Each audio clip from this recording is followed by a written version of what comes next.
வணக்கம் நண்பர்களே.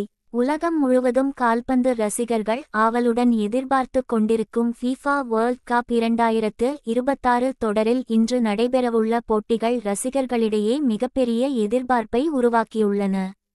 இன்றைய போட்டிகளில் போர்ச்சுகல் மற்றும் DR காங்கோ மோதுகின்றன.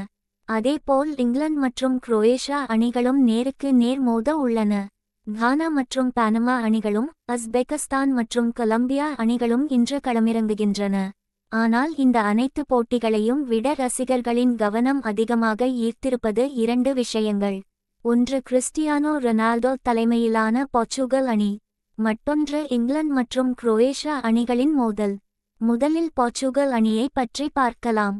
கால்பந்து உலகின் மிகப்பெரிய நட்சத்திரங்களில் ஒருவரான கிறிஸ்டியானோ ரொனால்டோ தனது கடைசி உலகக்கோப்பை தொடராக இதை மாற்றக்கூடும் என்ற பேச்சு ரசிகர்களிடையே உள்ளது. பல சாதனைகளை படைத்த ரொனால்டோ இன்னும் ஒரு உலகக்கோப்பையை வெல்வதே தனது மிகப்பெரிய கனவாக வைத்திருக்கிறார். 2006 முதல் உலகக்கோப்பை போட்டிகளில் விளையாடி வரும் ரொனால்டோ பல மறக்க முடியாத தருணங்களை ரசிகர்களுக்கு வழங்கியுள்ளார். ஆனால் உலகக்கோப்பை கோப்பையை கையில் ஏந்தும் வாய்ப்பு இதுவரை கிடைக்கவில்லை. இந்த முறை போர்ச்சுகல் அணியில் அனுபவமும் இளமையும் இணைந்துள்ளன. Bruno Fernandes, Bernardo Silva, Rafael Leao போன்ற வீரர்கள் அணிக்கு மிகப்பெரிய பலமாக உள்ளனர். இன்று DR காங்கோ அணிக்கு எதிரான போட்டி போர்ச்சுகல் அணிக்கு மிகவும் முக்கியமானதாகும். முதல் போட்டியிலேயே வெற்றி பெற்றால் அடுத்த சுற்றுக்கான வாய்ப்புகள் அதிகரிக்கும். ரொனால்டோ ரசிகர்கள் அனைவரும் இன்று ஒரு கோல் மட்டுமல்ல, ஒரு மாஸ்டர் கிளாஸ் ஆட்டத்தையும் எதிர்பார்த்து காத்திருக்கிறார்கள். சமூக வலைதளங்களில் ஒன் லாஸ்ட் டான்ஸ் என்ற ஹேஷ்டேக் ட்ரெண்டாகி வருகிறது. இப்போது இங்கிலாந்து மற்றும் குரோயேஷியா போட்டியை பற்றி பார்க்கலாம். இந்த இரண்டு அணிகளும் மோதும் போது ரசிகர்களுக்கு முதலில் நினைவுக்கு வருவது 2018 உலகக்கோப்பை அரையிறுதி போட்டிதான். அந்த போட்டியில் இங்கிலாந்து அணி ஆரம்பத்தில் முன்னிலை பெற்றிருந்தாலும் குரோயேஷியா அணி மீண்டு வந்து வெற்றி பெற்று இறுதிப் போட்டிக்கு முன்னேறியது. அந்த தோல்வி இங்கிலாந்து ரசிகர்களின் மனதில் இன்னும் இருக்கிறது. அதனால் இன்று நடைபெறும் போட்டி சாதாரண லீக் போட்டியாக இல்லாமல் ஒரு பழிவாங்கும் வாய்ப்பாக பார்க்கப்படுகிறது. இங்கிலாந்து அணியில் ஹாரி கேன், ஜூட் பெலிங்ஹாம், பக்கேயோ சாகா போன்ற வீரர்கள் உள்ளனர். இவர்கள் எந்த நேரத்திலும் போட்டியின் போக்கை மாற்றும் திறன் கொண்டவர்கள். குரோயேஷியா அணியை பொறுத்தவரை அவர்கள் எப்போதும் போராடும் அணியாக அறியப்படுகிறார்கள். பெரிய அணிகளுக்கு எதிராகவும் அசத்தும் திறன் அவர்களிடம் உள்ளது. இன்றைய போட்டியில் நடுகள கட்டுப்பாடு மிகவும் முக்கியமானதாக இருக்கும்.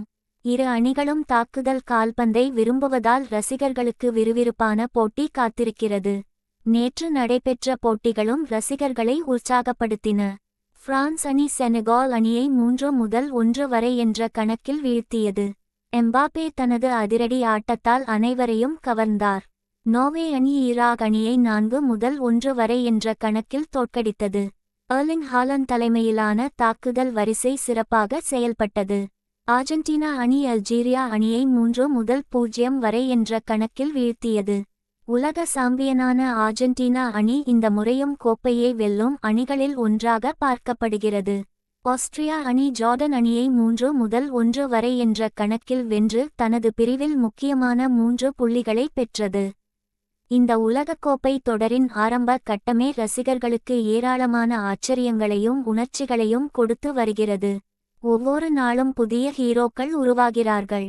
சில அணிகள் எதிர்பார்ப்புகளை தாண்டி விளையாடுகின்றன. சில அணிகள் ஏமாற்றத்தையும் கொடுக்கின்றன. ஆனால் இன்று ரசிகர்களின் கண்கள் 2 பேர் மீது இருக்கும்.